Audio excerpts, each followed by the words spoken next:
to a new episode of Tom's Geeky Garage. This one is a little bit different because we're not going to be doing a project. I recently noticed that around this time, 6 years ago, I started this channel, and I really don't watch my shows. I might glance through an old one to send somebody a link of a section if they're trying to learn how to paint or do something. I might look at it to find a part, but I don't actually seen a lot of my older videos. And I've seen a lot of YouTubers do this where they watch some of their old videos and kind of react to themselves. And I figured, why not try that?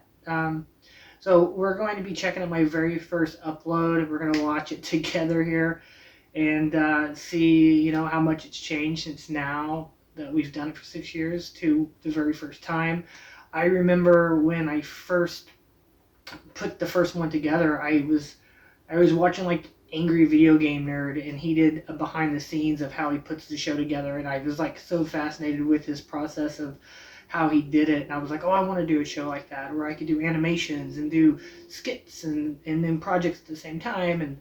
And then I kind of put together the idea of the show, which I already had a project set that weekend anyways, and I was like, it won't hurt just to film it. Why not? Let's just film it and see what happens. So yeah, let's watch it. I'm gonna hit play, and we're gonna watch it together.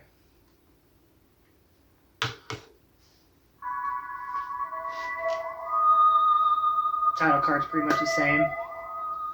If you were born in the 80s, you probably know what this is.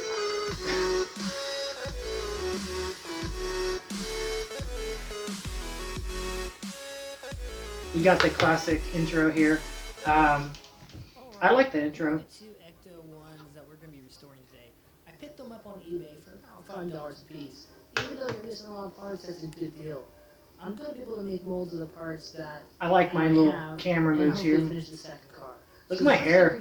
I had long hair. It pops out pretty easy. Oh, I just jump right into So I it. can get it ready to go to the mold making area. Now we're going to remove the 3 bottom screws and start to disassemble the vehicle. Most of the parts time lapse. easy snap. I put more thought into this one than I do now, as far as trying to be crafty with what shots I do. Or alright, now that we have it all separated, we're gonna pick what parts. At the time too, I only had my phone. I didn't have any professional equipment, so no microphones or anything. And I remember that's the reason I had to do the VO. I did the VO all afterwards because I had no microphone to record myself talking. Now we're gonna get ready to start making the molds. As you can see, I took the part I wanted molded and put it in clay and used index cards to build sidewalls. Molds. I actually haven't made molds in so long. This is way before 3D printing came into my life. Now, if I did this nowadays, I don't know if I would mold parts like this. I'd probably just 3D model them, which I actually have 3D modeled these parts already, last season. So, if you need STLs of that, I have them somewhere. We're using a 2-part material called Dragon Skin. It's a clear silicone. I've added a little pink color to it to make it look like ectoplasm. It looks like ectoplasm. I don't know why I think this is funny. It's I remember I'd lose my words, I'd start talking and forget what I was talking about. We'll pull off the clay and pull off the index cards and get ready to start pouring the second side of the mold. I had to hang my camera in the rafters of my garage. I remember I kind of climb up there and tape the phone to the rafter with duct tape. You get that shot? Remove the clay back. Just be careful when you're removing the clay not to pull your original piece out of the silicone. It should come out looking similar to this.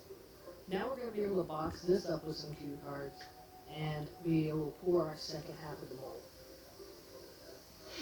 I mean, now that both halves are dry, we can remove the factory piece. Realistically, this isn't too bad. Oh, I do have a 3D printer back there. Clean out any debris left. Okay. So I guess I wasn't 3D printing at the time. I thought this was way before I got a 3D printer. But I have a big one back there. That was an XYZ machine. A huge beast. It was a huge XY machine. And it was really shitty, actually, because it used cartridges with filament. So you couldn't just go buy filament. You couldn't just buy filament and put in it. You had to buy special cartridges, which were real expensive. And I ended up having to hack it, where I had a hack chip in it where I could refill it. It was a pain. After about 20 minutes, the plastic has dried and is ready to be demolded. My first part came out pretty good. Had a couple air bubbles. We're gonna just repeat it until we get it. I never had a pressure chamber in my shop where I could actually put stuff in there and get all the bubbles out. So I was always fighting bubbles when I was working with liquid plastics and resins and things like that. But I mean, I think it made me better at creating molds and creating air lines in the mold to allow the air and the bubbles to get out, because I didn't have the chamber. Ready to go to paint. Paint's pretty straightforward here. I used a gray filler primer to paint the bodies and get out any small scratches.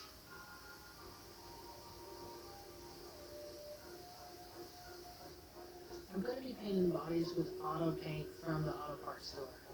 As long as you put in light layers, it should come out. This paint job, by the way, came out good, like when I first did it, but after sitting on my shelf for like a year, all this paint went bad. Like the automotive paint I got, like I don't know why, it just didn't cure all the way. I shook the cans really well, but like the surface got like tacky, and then like dust set on it, and it just kind of ruined it. And I've had to repaint these since then. After all the parts have been painted, let them dry. Well, I repainted one of them. My original Ecto one, I repainted it with a different kind of paint that worked out a lot better. But the Ecto 1A that I did in this video, it's still sitting in there on the shelf, and it's like so dirty. It's like brown. I'm gonna have to maybe like do another one of these where I restore that one and repaint it again. I made it. I just made it. I just made it. I didn't want to explain it, I guess. I don't know. I was lazy. Alright. So now that's assembled, the last step really is to add stickers. I was able to buy 2 great sticker packs online. I'll try to get the seller's name in the description. I didn't do that. Yeah, so... I said I was, never once put the description. By the way, you just look on eBay. eBay, I think they come from Australia. I think both of the kits I came for the stickers came from Australia, so... The real Ghostbusters will return after these messages. There's something strange in the neighborhood. I used to like doing this stuff too, like putting in the original. If I was doing a toy, I'd put in the original commercial. I thought that was real creative. Over here, it's Bug-Eye. I think he's got his eye on Winston. Uh-oh, somebody needs to touch this. Watch it, that's Squisher. I've been good. I love these old commercials. On one of my videos I made after this, I tried to recreate one of these in my living room. We ain't afraid of no ghosts. Yeah. We now return to the real Ghostbusters. I'm still using this music, by the way. My video I did yesterday of the 14-inch Egon, still using this track. This track was, excuse me, this music track was from the 2016 Answer the Call Ghostbusters, like a remix. And I actually liked, there's like the one part of that movie that I actually liked was this remix. Alright, so, man, this project came out really cool. I got both cars now that I've always wanted. I got the Ecto. So you notice my lips are not matching the audio because I'm doing VO after the fact because I couldn't pick up the audio clearly on my phone. So this is just footage of me talking, and then I just dubbed over it. But now looking at it, I think it came out really